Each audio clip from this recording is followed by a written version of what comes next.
Harold Smith's Eulogy, done by Patricia Thomas. Welcome, friends and family members.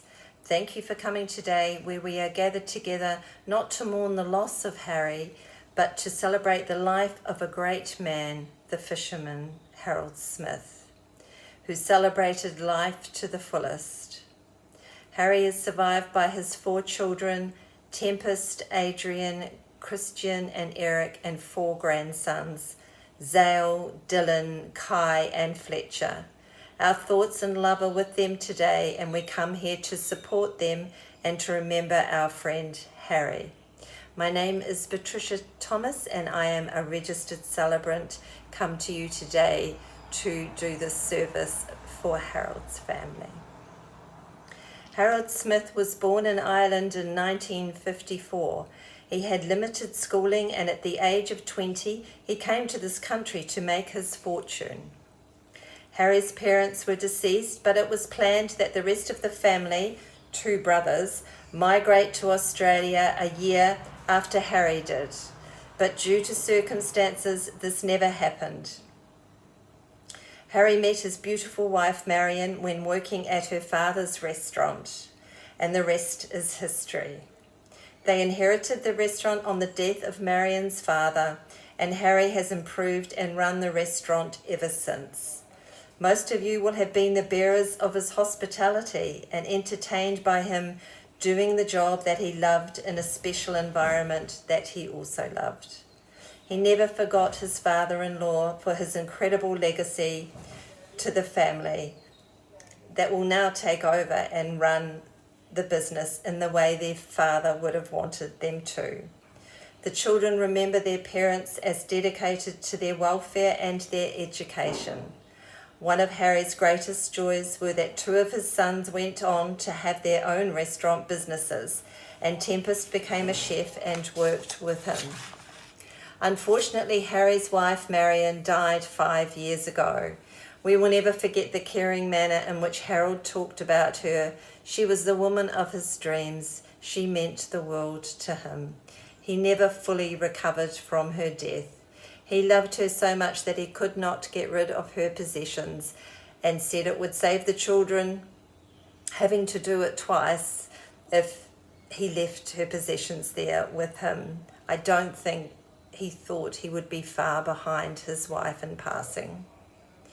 Adrian, Harold's eldest son, would now like to come forward to share the children's tribute to their father. There will be a slideshow of photos of Harry with his children over the years on show as well. This will run until the end of the service. There are some beaut photos on there. Adrian, if you would like to come up to the podium now, please. Thank you, Adrian. For all his seriousnesses, Harold loved having a good time, and he showed us that life could be fun. He enjoyed the simple things in life as long as he had other people to share them with. His best friend Franco was his fishing buddy, and the love of fishing these 2 shared carried them through the good times and bad for both of them over the long years. Harold's death was sudden, and we feel badly about him dying, but he would have been more than happy to go doing one of the things he loved best in the world, fishing with Franco. We could not let this day go by without sharing some of our warmest memories of him. Franco would now like to share some anecdotes of their years together and some laughs they had at the Anglers Club. Members of the club have also contributed some of these snippets of fun. Welcome, Franco, if you would like to come forward.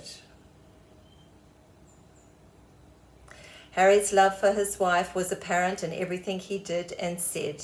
He went out of his way to make life fun for his children.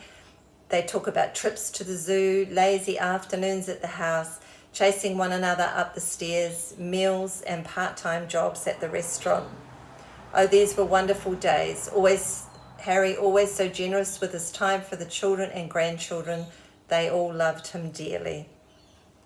Harry's grandchildren Zale, Dylan, Kai and Fletcher would now like to come forward to put his much-loved favourite fishing rod and some mementos in the coffin with Harry. Children, would you like to come forward and do this now?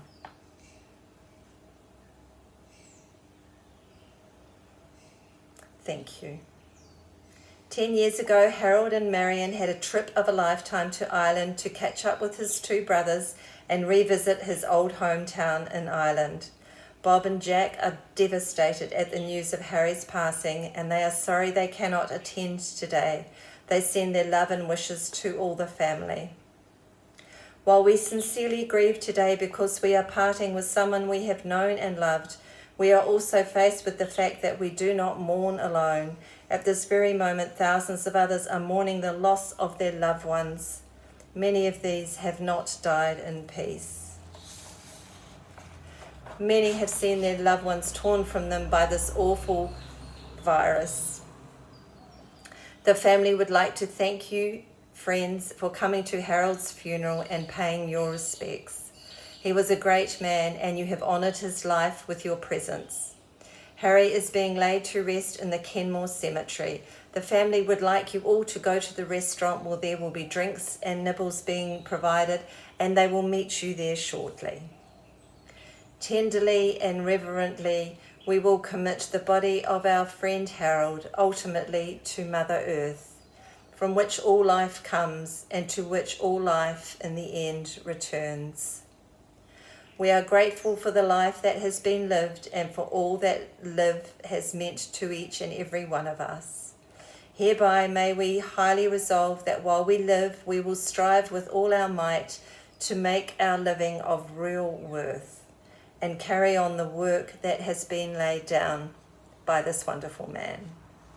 So in the consciousness of work well done and a life well lived, death in the deepest sense can have no sting.